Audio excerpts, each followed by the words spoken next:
اعوذ بالله من الشیطان الرجیم بسم الله الرحمن الرحیم نن موږ په دې ویډیو کې به زده کړو چې څنګه موږ خپل ګیګ ته یوه ویډیو ور اډ کړو.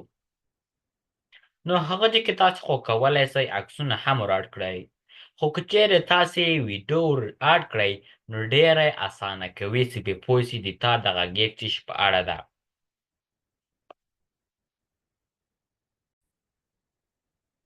نو راځئ چې دا کار شروع کړو. تاسې اول دلته راسئ، په دغه ځای کې به فایور ډاټ کام لیکئ. نو دلته فایبر ته چې راغلی په دغه ځای کې دلته راسئ سویچ ټو سیلینګ، په دې ځای کې به په ویو پروفایل باندې کلیک کوئ.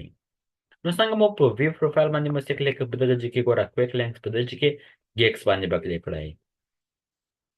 نو په ګیګس باندې مو چې کلیک کړ، دلته چې کوم ګیګسونه ستاسې جوړ کړي دي هغه ټول دلته راځي.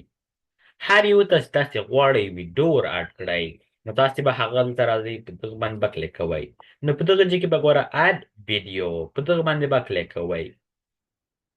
نو څنګه مو چې په دغه باندې کلیک اوس تاسې دلته راولي. دلته چې راغلی ګوره ګالرۍ ته راغی، په دغه ځای کې ښاته راځئ، ګوره ویډیو اونلی، په دغه ځای کې ډراګ ډراپ ویډیو اور براوز، په دغه ځای کې تاسې کولی شئ خپله ویډیو اوس ور اډ کړئ. نو هره ویډیو تاسې چې غواړئ ور اډ کړئ هغه باید سلیکټ کړئ، په دغه ځای کې به اوپن، او که چیرې تاسې خپل موبایل کې وي هغه غواړئ را اپلوډ کړئ نو په دغه ځای کې ګوره اپلوډ فرام موبایل. لکه مثلا تاسې په کمپیوټر کې هغه ویډیو نه لرئ، کومه غواړئ چې اپلوډ یې کړئ دغه ګیګ ته، هغه تاسې په خپل موبایل کې لرئ. نو په دغه ځای کې تاسې کولی شئ هغه را ډاونلوډ کړئ، اپلوډ کړئ په موبایل نه.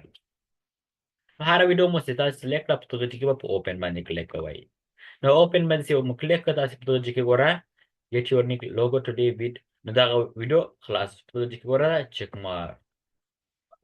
نو که چیرې لکه مثلا دغه ویډیو تاسې ور اډ کړه، تاسې غواړئ دغه کوم چینجونه چې راوستل یې سیو یې کړئ، نو په دغه باندې به کلیک کوئ، او که غواړئ نه سیو یې کولی شئ په دغه ځای کې بیا بېرته کانسل کړئ. لکه مثلا کوم چینجونه تاسې کې راوستلي دي هغه هم خوښ نه دي او تاسې غواړئ هغه بېرته ریموف کړئ، نو تاسې کولی شئ په دغه ځای کې بېرته کانسل کړئ، او په دغه ځای کې بیا تاسې کولی شئ هلته ډاکومنټ هم ورته اپلوډ کړئ. ډېره مننه، دا و د نن ورځې درس.